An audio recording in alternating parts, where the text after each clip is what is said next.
is HooperCast. Everybody, welcome to the HooperCast. It is I, Connor, and Dustin is out. Philip is in. Hi, Philip. Hi, Connor. My brother is in town tonight, and here to help me co-host the show. That's right. Pretty much, yeah. Pretty much. About a fist length away from that mic. You're right about not here. bad. Yeah, you're good. It's my second time. That's fine. I'm going to normalize it. It's just, we're here to talk about some movies, some movie news, some movie-related things for roughly an hour. It is the HooperCast Movie Hour. HooperCast.com almost. Facebook.com/HooperCast. Phone number 251-333-8732 if you want to leave us a voicemail or a pretty message. Maybe a text. I don't think it takes text, but it definitely takes voicemail. So, yeah, got a phone number. That's pretty neat. It is pretty neat. You didn't have a phone number last time I was here. No. It makes it really hard to contact you. Things are moving fast. All right, we're going to talk about some stuff tonight. We're going to go with the flow, and that's about all you need to know. First, let's talk about box office numbers, Philip. So, is this past weekend? That is, right? Sorry, I had to make sure I have the right weekend. Okay. So this past weekend, last week, Dustin and I were looking at what was coming out in theaters, and we both remarked on how there was nothing coming out. And now you see why. Because the top three in the box office are all films that came out last weekend or before. The only thing new that's even around is The Possession of Hannah Grace, and that debuted at number 7 with $6 million. So number one over the past weekend was Ralph Breaks the Internet. It's remaining at number 2 week on the box office. It's hanging on to number 1. So Ralph Breaks the Internet. Dustin saw this. So we're probably going to talk about it next week or the week after. Weekend gross $25 million. That's a total. Sorry. So the total for the movie is $119 million with a budget of $175. But let's see, on the international, worldwide is 210. So they've made their money back. They just got to keep on trucking. Good for them.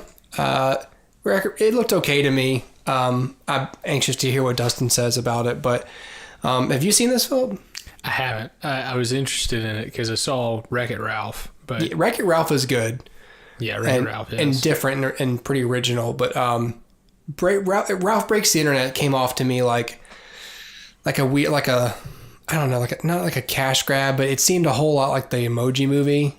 But from what I hear, it's not. It's a little bit more complex than that, and good. But it still doesn't. The marketing was still like, oh great, here comes a sequel to Wreck-It Ralph. Yeah, I'm definitely. I mean, I'm interested in it just because I thought that the idea behind Wreck-It Ralph was just.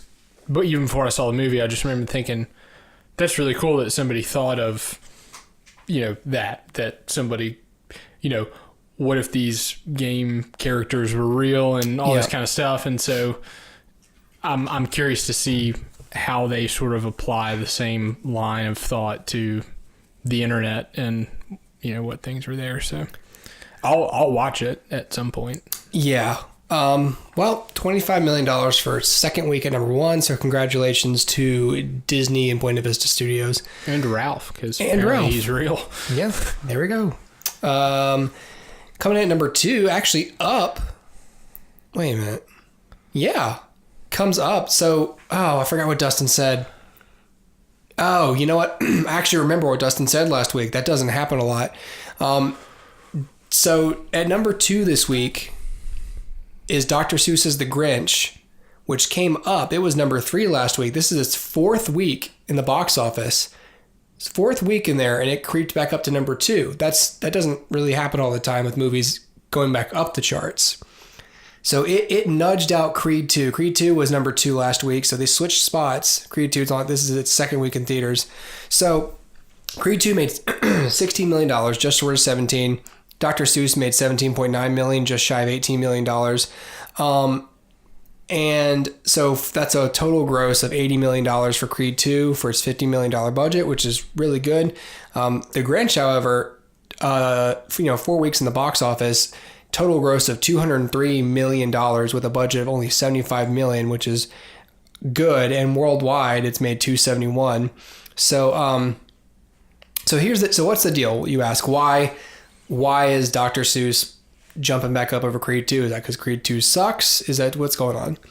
It's not because Creed 2 sucks. It's because, as Dustin pointed out last week, that Universal did a really good job deciding when to release this film. The Grinch came out like Thanksgiving Day weekend or something. Mm-hmm. No, before then. 4 weeks. Wait a minute. Hold on. When was it? Sorry, when was it? Release date was November 9th. Yeah, early November. November 9th is a weird time to release a Christmas movie. Except it's not, because they've spent all that time. So you get the first couple weekends just getting people who want to see the film. And now that we roll in past Thanksgiving and now we're into the Christmas season, it's the Christmas movie that's already in theaters. So it's getting people going in or going back, and now they're there to watch a Christmas movie. And so it was just essentially good timing on their part to give it a lot of time in the theaters while people are out of work, out of school, and in the mood to watch a Christmas movie, a family movie. So it's really smart by Universal to do that. And because of that, now they're back up at number 2, and the thing's made almost $300 million worldwide. So this was released November 9th. Interesting. So it's been a month in the box office, and it's probably about to double its money. Yeah. So good on them. It'd be interesting to see where it is next week. And of course, like I said, Creed 2 down at number 3. And Fantastic Beasts: The Crimes of Grindelwald remaining at number 4 from last week, but a 61% change from last week's numbers, making $11 million, only up to $134 million domestically with a $200 million budget. We've said our piece on this movie on the show, so I'm not going to dog on it any further.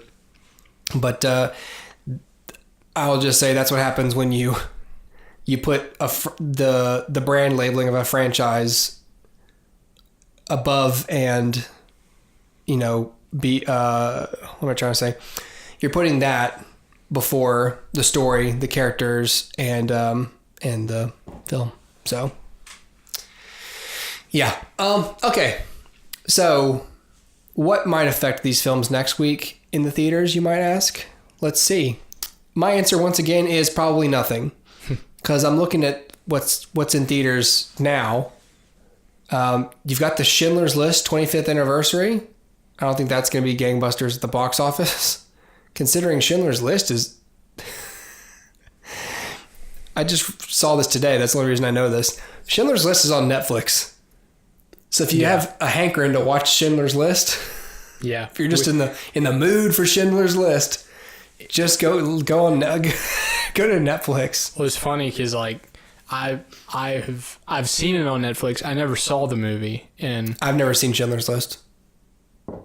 Interesting. I've never seen it. Okay, well, I see. I didn't expect that, but I'd never seen it. But now I know I have 2 options. It's not quite the same thing, but it's sort of what comes to mind. Like when you know somebody and you know that you know them and you know they know you, but you forgot their name. But you also know that you've known them too long to where it's okay to ask their name. That's kind of how I feel like with movies like this sometimes. Like they kind of like, it's like, this movie's been around. I've never been introduced to Schindler's List. Yeah. But we know each other. Yeah. And I just assume that everybody else knows them and that it's totally not cool for me to say I haven't seen this movie. So that's how I felt just now with you, because I was like, oh, my brother who's, like a movie buff, surely he's seen Schindler's List. Yeah. And yeah, you thought that surprised. You thought that I was the mutual friend between you and Schindler's List. Yeah. And I just sat down and said, oh no, I don't know that guy either. Yeah, I was waiting waiting for you to I was waiting for you. Well, see, but now it's like, since you haven't seen it either, I could talk to Schindler's List and I could say, hey, this is my brother Connor, and Schindler's List could go, hey, I'm Schindler's List. God. I'm Oscar. That's where the metaphor starts to break down a little bit. But yeah, like, point being, I've seen it on Netflix and just been like, oh, I'll watch that sometime, but I just not in the mood to, ever watch that over other options. No, and this is weird. I did not plan this, but I actually... So I rented this book. I checked out this book from the library called Man's Search for Meaning by Viktor Frankl. It's kind of one of the classics. It's on a lot of lists for people to read. Books that people ought to read. And Viktor Frankl was a psychiatrist, and he was in Auschwitz, and he spent the time there essentially developing this logotherapy,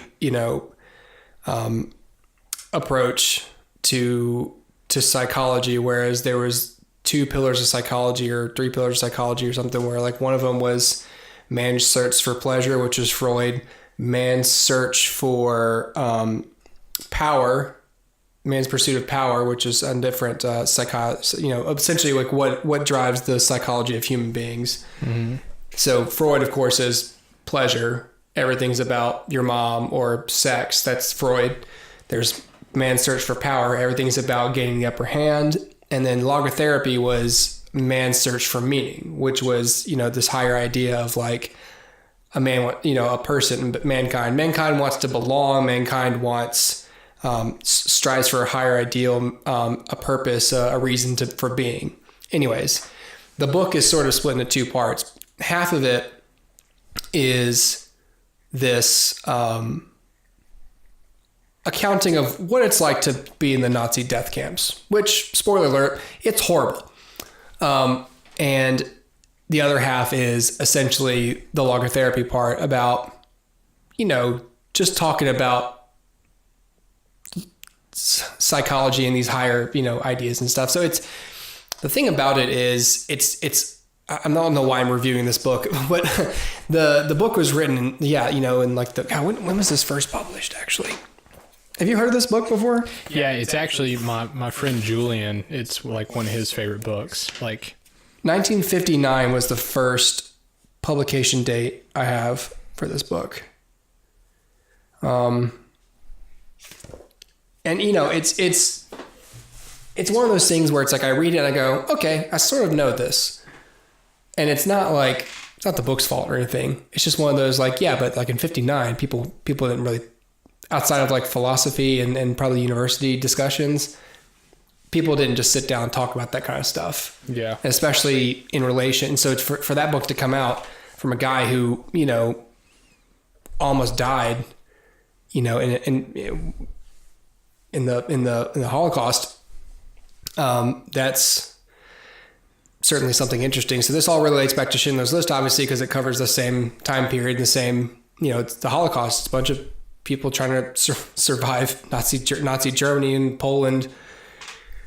And that just sort of doubles back to Schindler's List being on my mind, me just happening to see it on Netflix. Now it just happens to be the 25th anniversary of the film coming out. And it's a classic, and I do want to see it, but again, like when you read things like Man's Search for Meaning, and if you just have general knowledge of the Holocaust, you don't get excited to make time to watch Schindler's List. Yeah. It's just one of those movies that like you can watch. It's like we might have missed the boat on it. Yeah, I think it's probably one of those things. It's like I love, for instance, The Passion of the Christ. Yeah. Like The Passion of the Christ is a great, well made. Yes. And there's a moment in The Passion of the Christ where like Jesus basically it's their take on, the station Jesus meets his mother, and basically Jesus like falls down and like he gets up or something is how I remember it, and he just the music and the intensity of it and everything, there's just this BA line from Jesus where he like says to his mother, he's like, "See, mother, I make all things new."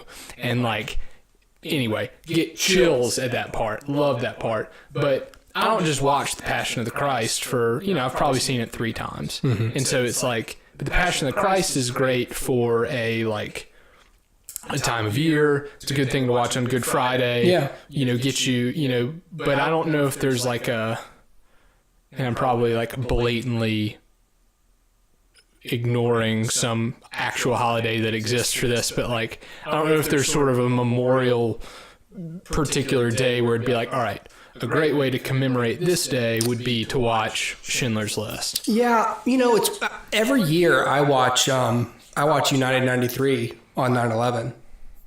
I've never seen that. That's how I commemorate that event, and that's how I remember those people. I recommend it. I think it's on Netflix. I can't remember now. Yeah, that'd be a good idea. Yeah, United 93 is really good, and it's interesting to run into films like this that make you remember. They might be your one of your main connections back to a moment in time. I swear I just saw this on Netflix. I'm never gonna find it. Anyway, having things that sort of help you to remember. Now I'm butchering this. There we go. Schindler's List. Yep, on Netflix, right there.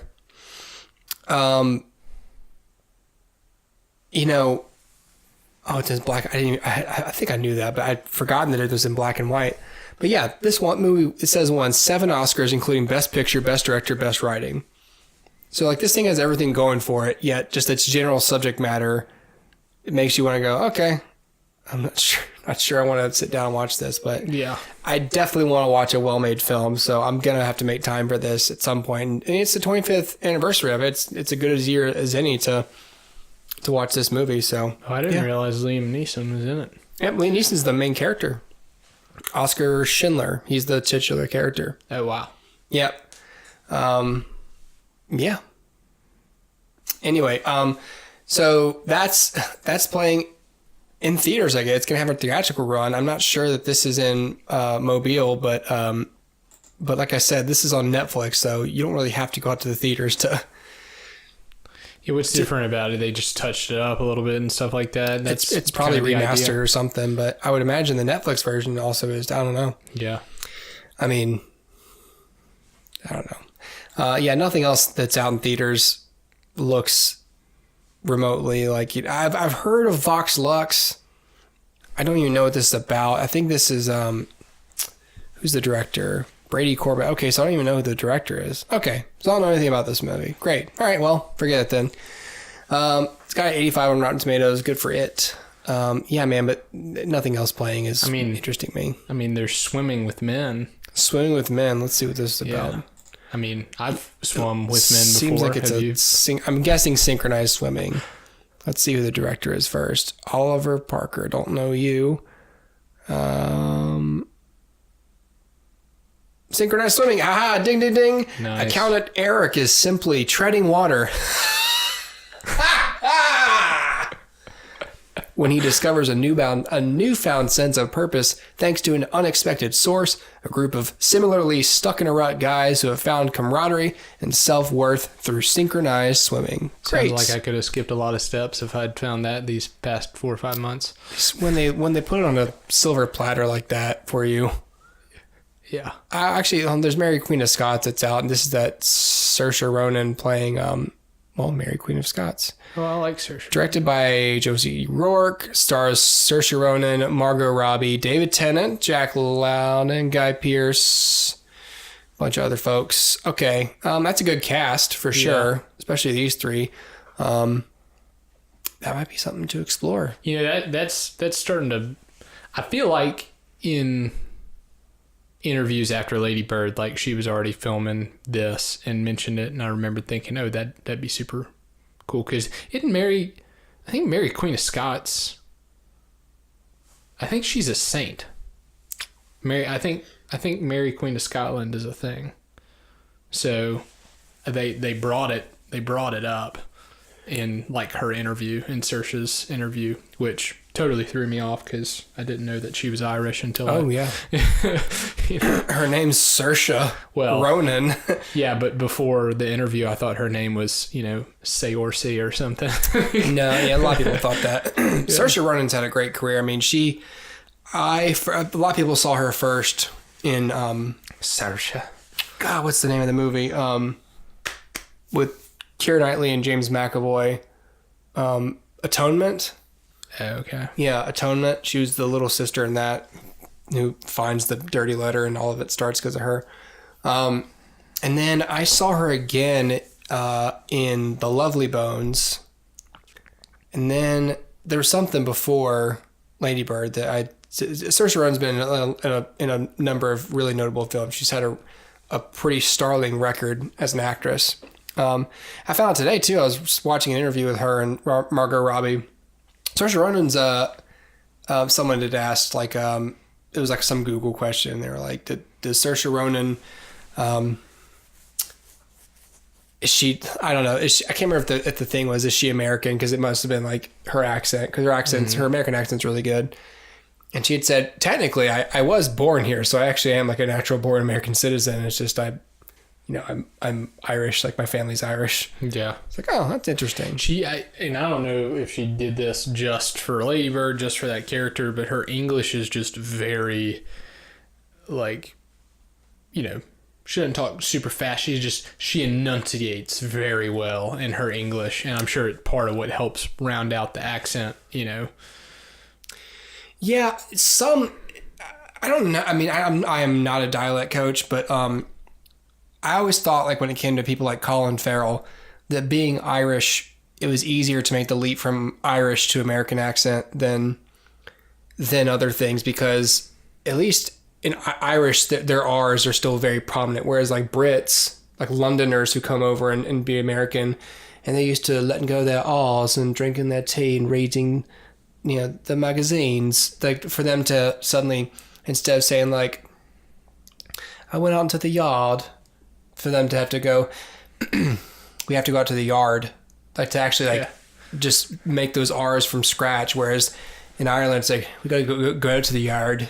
It's especially if you're, it's like playing like a Southerner, it's probably the easiest. But like if you're up, in like Fargo, North Dakota, like that's an area of the country, Canada and North USA. Uh-huh. It's dangerously close to Irish in a lot of ways. Yeah, their cadence, the way they talk, it's a little bit too much into Irish. It's not that far away. It's got some pep to it. It does. So Saoirse Ronan's a great actress. This film has a 95% on Rotten Tomatoes, and it's in theaters now. So maybe consider going to see it, especially if you're into period pieces, because obviously it's great costume design. To be in that period of time. So. Why do I recognize the person playing Mary Poppins in that ad? That's right, Emily Blunt. Emily Blunt. John Krasinski's wife? Yeah. What else has she been in, though? She, looks... Oh, whoever it was, she looked like Uma Thurman in that picture. That's why I saw it. Okay, so it was her and John Krasinski? No, what the heck's the redhead's name? Who's Lois Lane? Oh my God, why am I blanking on her name? Is it a popular redhead? Yeah. Amy Adams. Her and... chose my favorite redhead. Her and... Amy, if you're watching this, you're my favorite redhead. Amy Adams and Emily Blunt were in Sunshine Cleaning. You remember that film? No, never heard of it. Oh, okay. I haven't met her. That's a good movie. Emily Blunt is Devil Wears Prada. Recently with her husband, A Quiet Place. She's been in plenty of films. I just can't name them. Did you ever see Edge of Tomorrow? Tom Cruise? Did you ever see The Adjustment Bureau? No. Man, Emily Blunt's in a lot of stuff. She's great. Co-host. She's one of my favorite actresses working today.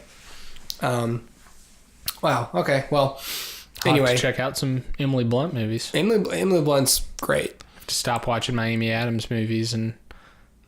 Yeah, I've had enough. Amy Adams to me has saturated the market, at least for me. All right, let's move on to where are we at with time? Ooh, all right. Let's move on to some film news. I wanted to just sort of congratulate Tom Cruise, speaking of Edge of Tomorrow, on something that he and Christopher McQuarrie did. Christopher McQuarrie is the guy who wrote The Usual Suspects. Christopher McQuarrie is also a director recently. He directed, he might have directed both Jack Reacher films, but he directed Mission Impossible. What the heck is the fifth one called? My God, my memory is horrible tonight. Mission Impossible, Rogue Nation, and Mission Impossible Fallout. He has directed. That's him there with Tom Cruise. And he's a really smart guy, and he approaches filmmaking the exact way that I think that directors and writers should.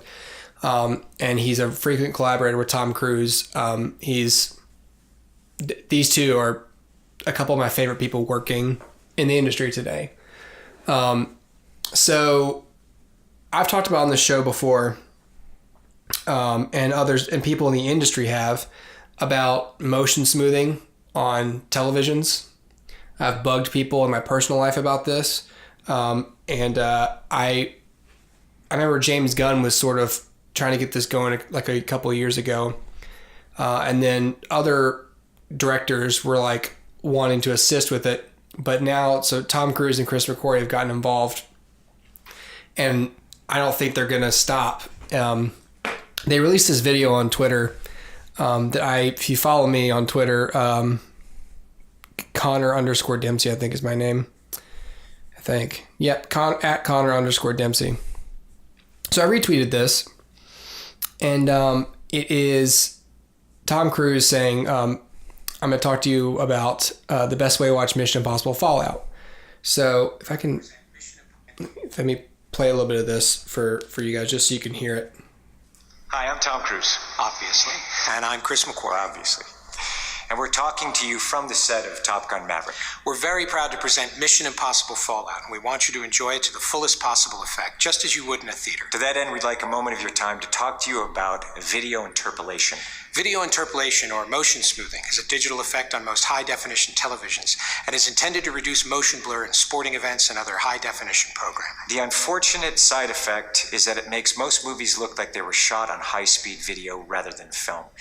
Now, this is sometimes referred to as the soap opera effect. Without a side-by-side comparison, many people can't quite put their finger on why the movie they're watching looks strange. Most HD TVs come with this feature already on by default, and turning it off requires navigating a set of menus with interpolation often referred to by another brand name. If you own a modern high-definition television, there's a good chance you're not watching movies the way the filmmakers intended, and the ability to do so is not simple for you to access. Filmmakers are working with manufacturers to change the way video interpolation is activated on your television, giving you easier access and greater choice over when to use this feature. Meanwhile, a quick internet search should provide you with step-by-step instructions on how to quickly disable the feature so that you can enjoy the movie you're about to see exactly as the filmmakers intended. On behalf of everyone who works so hard to bring you the very best motion picture experience, thank you very much for listening. Enjoy. So I retweeted that because that makes me very happy to see two guys who are so prominent and powerful in Hollywood being committed to this cause. Did you catch all? Did you digest all that? Do you know what this thing is? Well, I mean, the way they described it sounded, I'd never heard of it before. Yeah. So when you watch a soap opera, you can tell like the motion's just different than a movie you'd watch. And that's because it's shot with a higher frame rate on video. So there's no motion blur when people move. And it's a lot like being in the room with me, like we are now. There's a movement that we've been used to ever since the dawn of cinema, this 24 frames per second motion blur that happens because of the frame rate we're used to digesting motion pictures on. We've been watching movies this way for over 100 years. And recently it's been a thing to, because like soap operas would shoot on video, like a few other like mediums like would shoot on video, but motion pictures and television was all 24 frame, most film for the longest time. And then, video, but at the same frame rate as film. So TVs started getting better and more ubiquitous, the flat screen ones, where they could achieve, it has to do with the amount of hertz that the TV is set to refresh at. So there's like 60 hertz refresh rate, or 60 hertz per second, something like that. I don't know. And then there's like 120 hertz. It's like, so it refreshes the frame faster. So it allows you to view the higher frame rate. So this is really, and I've said this before on the show, this is really good for sports.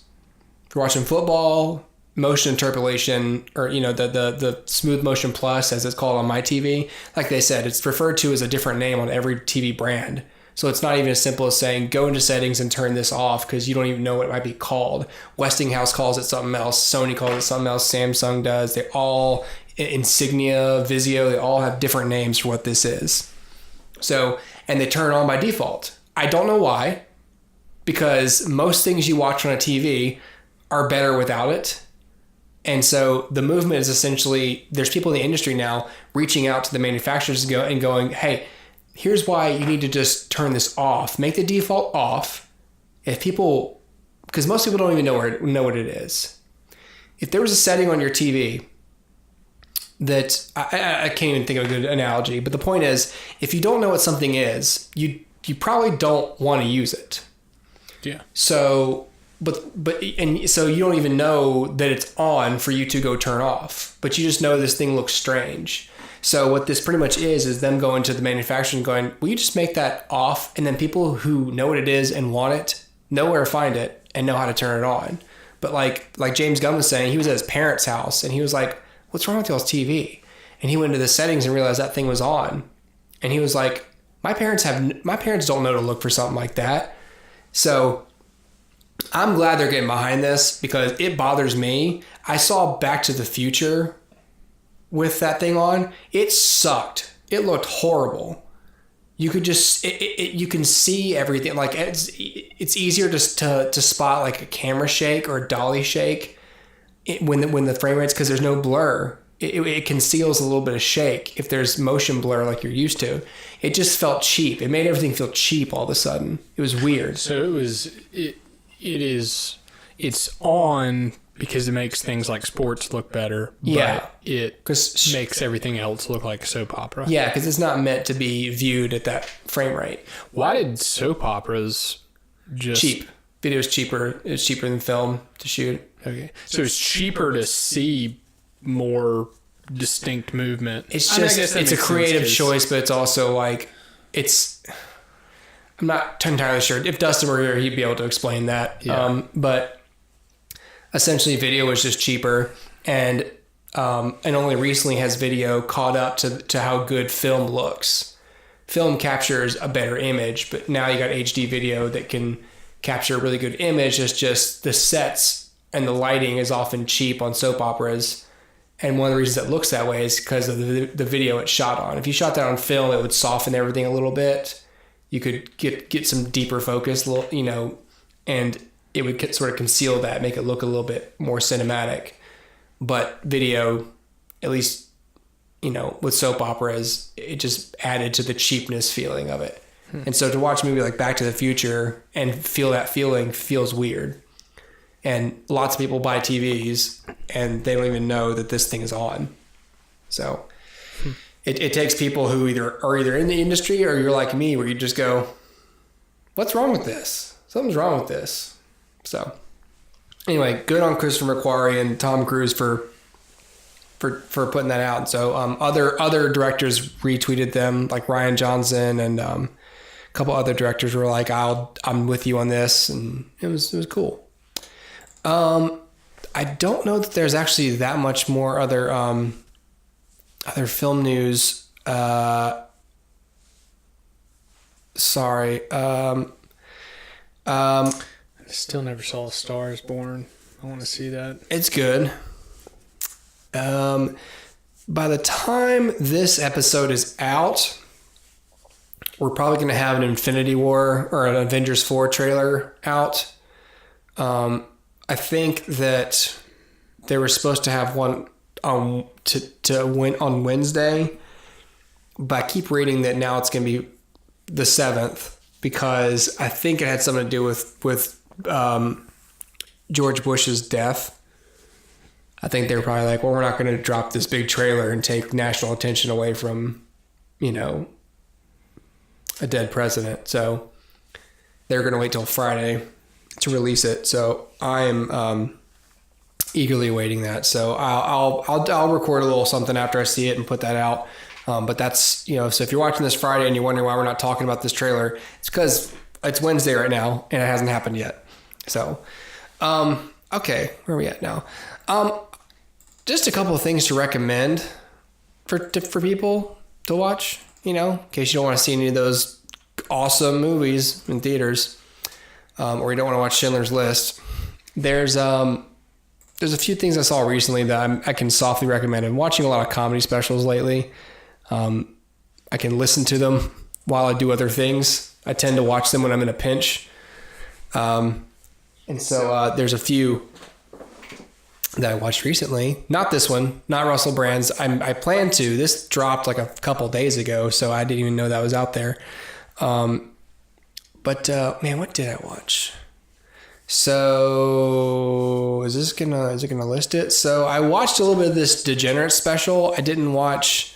I watched a little bit of Big J Okerson's set. It was cool. He's a little bit vulgar for me. I've yet to watch Joey Diaz's or Christina Pazitsky's. However, I did watch Christina. Where is this? Can I find this on? Is this on here? Okay, it's being weird about the way that it lists. Oh my god, making me tight. I did watch Christina Pazitsky's her actual hour-long special on Netflix. It's called Mother Inferior. Christina Pazitsky's funny. I thought this one, okay, so of all the ones I'm talking about tonight, this one's the one I recommend the least. She's funny. She, it's always funny to see, at least as a husband and a dad, it's fun to see female comics talk about pregnancy and motherhood and how it affects their life and their marriage, because I can relate to it so much. So, but there's just stuff that she does that sort of just on a personal level just like annoys me. And it's just comedic choices. It has nothing to do with her. It's just like, oh, okay, a little bit too much of this affect that you're doing here. But some people might like that. I still recommend people watch it because it's funny. Especially couple. I always recommend. Well, I don't always recommend. There are sets of comedy that I'd recommend couples listen to because they can bond over it. So I liked Mother Inferior, but I didn't love it. Let me just go back to my pictures because that's where I'd stored most of these. Have you heard of any of these comedians, Philip? No, I haven't heard of her. I watched a guy recently, and I don't know if it was on Netflix, but a friend of mine came in town, had this comedian that he thought was funny. Basically, it's this guy who is like his whole thing is like he's a magician, but he does do like two actual like real tricks, like where you're kind of like, all right, how do you do that? But most of it is just he's like an anti-magician, like how like what an anti-joke is. Like, an anti-joke is like you it's set up like a joke, and so you think the punchline is going to be one thing, but instead it's just something different entirely. I mean, I'll Google anti-jokes here at some point, but like basically he was an anti-musician. So like there's a point where he does one of these magic tricks, and he spoiler alert for this comedian that I can't remember the name of, but he does an actual magic trick, like gets a bird like out of a from behind, whatever the standard magic trick is, where they get a bird out from behind like a little towel, for lack of a better word. Yeah. And so he does this, and it's like the first time, and he's been going for like 30, 40 minutes at some point. And it's the first time he's done an actual trick that he hadn't like, made a joke about sucking at. And so he unveils this bird and everyone's like, ooh, and then he beats the crap out of it and throws it across the stage. Is it a real bird? It looked like it was, but like you couldn't really like. I hope it wasn't, but like that bird, it moved, it like all this kind of stuff, and he beat it, and its feathers flew, and he just threw it across the stage. So I don't know if he's on Netflix, but he was pretty funny. But this might be what you're talking about in terms of affect. Like it did get like a little old, a little drawn out and that kind of thing. But there were some funny bits in there. He liked to flip the bird a bunch and stuff like that. It's kind of like his go-to was just to flip the audience off. So gotcha. Another one I watched was this Ron White special called I'll Quit. If you quit listening, I'll shut up. That's the name of the special. It's a little wordy. I know you know Ron White's comedy, Philip. Mm-hmm. So I think Ron White's funny. So I would put this above Christina Pazitsky's set. I like Ron White. I like his comedic persona. It's interesting to watch people. A big trap with comedy is that you get successful and then you lose your edge. And you lose your edge because now that you're probably not struggling with money anymore, you might, and especially Ron White, he's like 65 or whatever, however old he is. And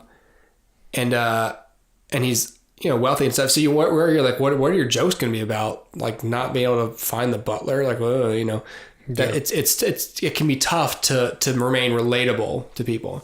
Ron White somehow finds a way to remain, connected to his audience and, for people to be able to relate to the jokes he's talking about. And even if it is like, one or two times he'll talk about like maybe like the guy who does the yard or, maybe it's not like a nanny or something, but like one or two times he distinctly was bringing up something to where I thought like, oh, that's right. You're like rich. And I thought, oh, I forgot about that for a little bit, which is what you want. And it's either because it doesn't matter. Like what he's talking about has a universal equivalent for any income bracket, or it's because it's still the same sort of stuff that people can relate to, whether you're rich or poor. So I appreciated just the special. He has a real funny voice, just tone of voice, and I like the cut of his jib. So this is a good special. If you're a Ron White fan, it definitely doesn't disappoint. The cut of his jib. Yeah, like the cut of his jib. What's I'm not familiar. You don't know that expression? No. Just I like the way he does stuff. Oh. Yeah, I like the cut of his jib. Yeah, I'm a Ron White fan. I haven't seen that, but it's good. I want to check that out. The one I recommend the most, though, of the three that I saw, let's see if I don't have to type it. I'm probably going to have to type it. That's fine. Okay. Ali Wong, Hard Knock Wife. I have never heard Ali Wong's comedy. Ali Wong is hilarious. She does like half this special. She's being incredibly serious, and it's a real cool slow burn and build to everything that she does. Of everyone here, Christina a little bit, not as much. Ali Wong is in total control of her audience. Like she is not. She is completely relaxed. And as you can see, she is like 6 or 7 months pregnant during this special. Her last special, I believe, I don't know if this is in here. If there's another, Baby Cobra. She's also pregnant in this one. I haven't seen Baby Cobra. Yeah, pregnant in that one too. So this is her second Netflix special, second one where she's with child. And she obviously covers, being a mom and how it changed, things between her and her husband, how her husband deals with her making more money than him. It's really funny. This is, I didn't even rate these, but I would put Christina's at a 3, Ron White at a 4. Ali Wong gets a 5-star for this special. This is great. Like every single joke, I loved it. Every single thing she said, the way that she talked about dealing with this thing or that thing or these little funny situations in her marriage or whatever. Like it was refreshing to hear. Someone else thinks this way too, and just to hear her. It was just a pleasure to listen to. So I definitely recommend. It's called Ali Wong, Hard Knock Wife, and it also is the best pun of the three of them by far. Hard Knock Wife's funny. Yeah, but it's really, really, really, really funny. I'm gonna check that out. Yeah, it's good. I forget to check out the comedy. I hadn't been on Netflix. Oh, there's recently, so many. There's so many, and like there's I've watched a few of these. So many. Yeah, so I mean, Russell Brand's on my list. Adam Sandler's got a special out. I haven't seen him do stand up in a while. It's called 100% Fresh. There's one more that I was gonna watch. John Mulaney's on there. I heard he's funny. I haven't heard him do anything. Is that the one I'm thinking of? People are going to get a little bit of a glimpse. Oh, Craig Ferguson's really funny. God, I love Craig Ferguson. And then actually pretty soon, I think the trailer just came out for it. Ellen DeGeneres recorded a comedy special this year, which is weird because she has her show and she's not really doing stand up, but she did an hour long. She came up with an hour of new material and she filmed a Netflix special.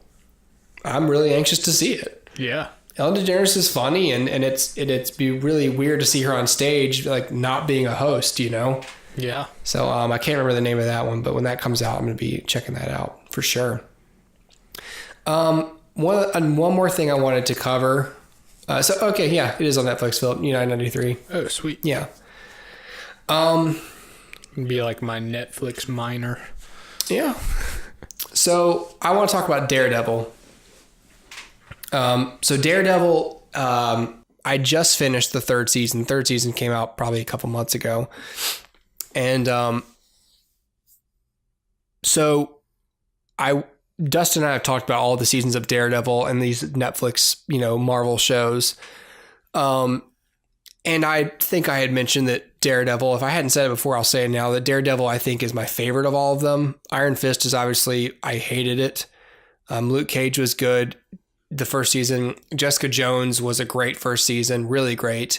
And Daredevil had a great first season. I think some people don't like the second season as much when the Punisher gets introduced and Elektra gets introduced. And it gets a little silly with like these ninjas and like the hand and people like not dying and stuff. It sort of took a little bit of the edge off of these street level, really hard, mature stories. I still liked it because I just liked all the characters and all the crisscrossing motivations and stories. So it's probably weaker than these other two seasons, but I really, really liked Daredevil season 2. And then the Defenders happened where they all came together, and the Defenders was not that great. And I stopped halfway through, or probably a quarter of the way through, Jessica Jones season 2 because I was just so bored. I did not watch Luke Cage season 2. I did not watch Iron Fist season 2. Let's see what happened. And so then a bunch of things just happened. So Disney bought Fox. Disney is launching its own streaming service. These are Marvel characters. Disney owns Marvel. So whether or not it's related or not, these characters are leased from Disney by Netflix. So they were going to have to renew the lease anyway at some point. So everyone knew this was coming. So soon after Iron Fist season 2 came out, it felt like it was like a week after, or however many after. It was soon after that thing came out because I was wondering critically, how did it do? Well, it got canceled. I was like, oh God, it must not have done well. And then, however long later, I heard Luke Cage got canceled. I was like, oh, something's happening here. And I'd heard that like the writers on Luke Cage weren't happy and like everyone was miserable. Like there's just a lot of conflict on the set. And I was like, okay, well maybe that was just an internal creative, like, no, we're not gonna, but it still came off as sudden. And so in the middle, I was like one episode away from finishing this because this and Jessica Jones had not been canceled. And I was like, well, sweet, I'm looking forward to, and I was having a really good time with this season. So I watched the third to last episode, and then the news came down that they canceled Daredevil. And I was like, this third season's great. I love this third season. Matt Murdock is being pushed to the brink. The Kingpin's back. All these characters are phenomenal. These storylines are great. All the themes are in play. Everything is clicking here, and the fight choreography has never been better. And the pace of the seasons has never been better. But it's been canceled. However, this third season ends on a pretty high note. So I still think these 3 seasons are a really, really great show for people to watch and to get into this character. And it's, in total, what's it, 13? So that's 36 episodes total of this whole series. That's a good, solid roster of episodes. And frankly, I think that's worth watching, even though it is canceled, because there doesn't feel like a loose end. There's one character who's still hanging around where you're like, what are they going to do? But it's more just, you can sort of dismiss that if you want to bookend it and make this season the final season, which of course now is. I do not know Disney's plans with this show. I don't know if they're going to revive these over on their streaming service. I don't think they are, because I think Netflix owns still has essentially, I don't think Disney could use these characters as these actors as these characters in these shows, but maybe Disney will call them up into like movies and bring them into the MCU. I don't know exactly that would work. They ought to just let them end and be what they were. But I think Charlie Cox is great as Matt Murdock, Daredevil. Vincent D'Onofrio, I still am kind of strange about his character choice for Wilson Fisk, but like he still, delivers a really intimidating and complex villain. Can this thing start rolling again? Come on now. I liked that. As for the rest of the cast, Eldon Henson as Foggy Nelson continues to baffle me. He doesn't have great lines in this season, and it just comes off really schlocky. And I know he's capable of better. I've seen him at his, better in the first season, but he just, every time he come on and just say something, I'd be like, oh, come on, guy, really? Deborah Ann Wall as Karen Page continues to be probably the best actor in the whole series. Deborah Ann Wall acts circles around everybody, especially Eldon Henson. She's so good. She's just constantly like about to cry, or just Deborah Ann Wall deserves recognition just for looking constantly emotionally distressed. She does great work in this series. So, anyway, yeah, Daredevil season 3. I really loved it. I just want to talk about how much I love it. How much I appreciate the complex and mature themes that are explored in this show, as you can only do on a Netflix series. And, I hope for a future for the show, but if there isn't one, I'm pretty satisfied with what I've got in this short series. Yeah, sorry. Jessica Jones and The Punisher are coming back they're still like shooting new seasons right now.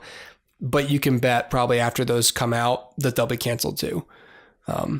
So anyway, I stopped halfway through The Punisher, but if I have some time, I might go back and finish the season out, because everyone says, well, once it gets going, it's really good. So, anyways, yeah. So you haven't seen any of these shows, I'm guessing? No, I haven't. I had my sadness canceling. They canceled Limitless. Oh, yeah? They canceled Graceland. I'd watched Graceland for 3 seasons and found out they got canceled. And then I had watched Limitless for 2 seasons and found out they got canceled. And both of those were super cool shows. And they were good from the get-go, but they were really getting good. And then it was they were just canceled. I was so pissed. Man, give Daredevil a try. Do you know anything about this character? So is this the same? There was a Daredevil movie, right? So this is the same. There was a Daredevil movie in 2003 starring Ben Affleck. Yeah. That everyone hated. Did you hate it? I was too young to hate it. Yeah. When I saw it, I was just I remember comic book movie. Something about pencils. So Bullseye's the villain in that movie, and Bullseye has perfect aim. Who is he played by? Colin Farrell. Okay, gotcha. Yeah. Yeah. And that was actually the first, speaking of Colin Farrell and Irish accents, that was the first movie he did, like in the U.S., where he spoke in his Irish accent. I didn't know before that movie that he was from Ireland. He's just like, I want to be Irish. And they were like, sure. Tired of doing this American and so he's BS. just slumming it. Yeah. So, anyway, yeah, I'd give Daredevil a try if you want. Yeah.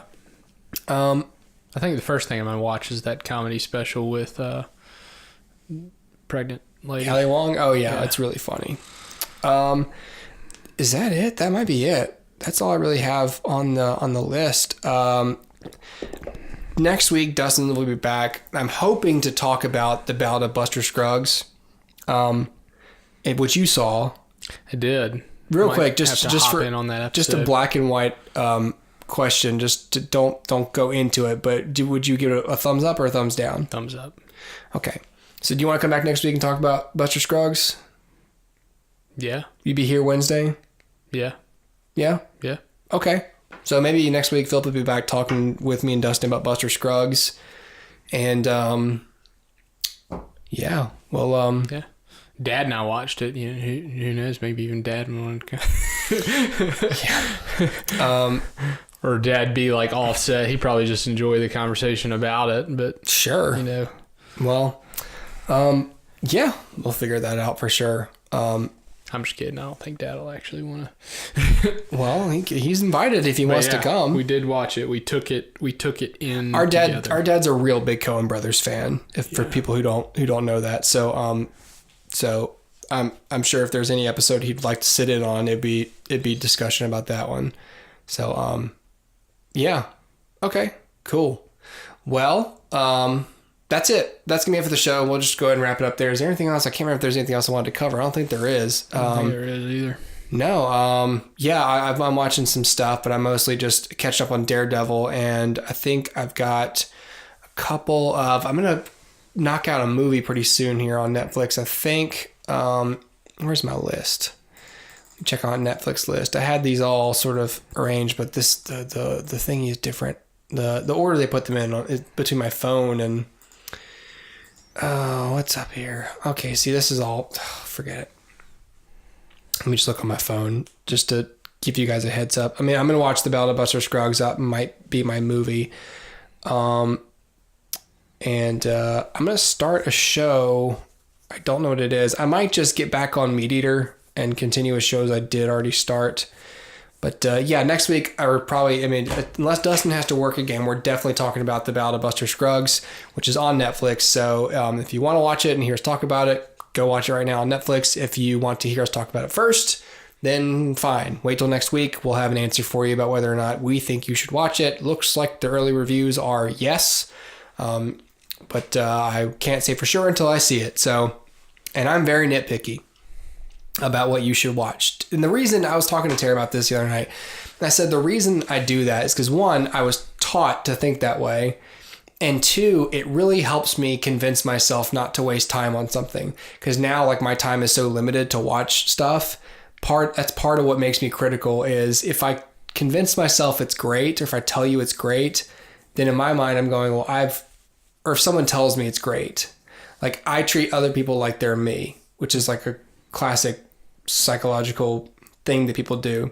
You treat everyone like they think like you, but they think like them.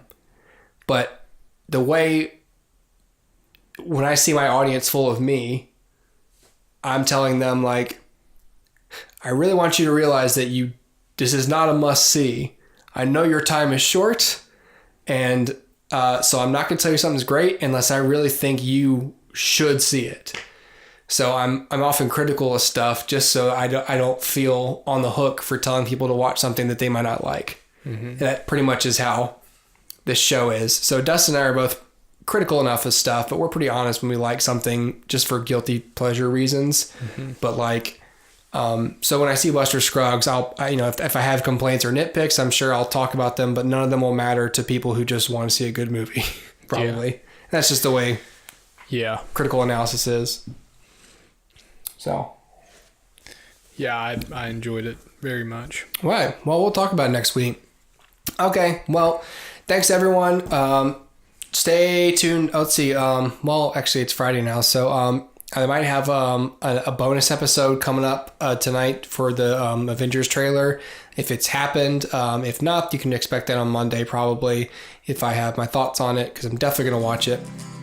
But probably not much beyond that. Maybe one more trailer. Anyway, all right. See ya. Thanks. Goodbye. Bye.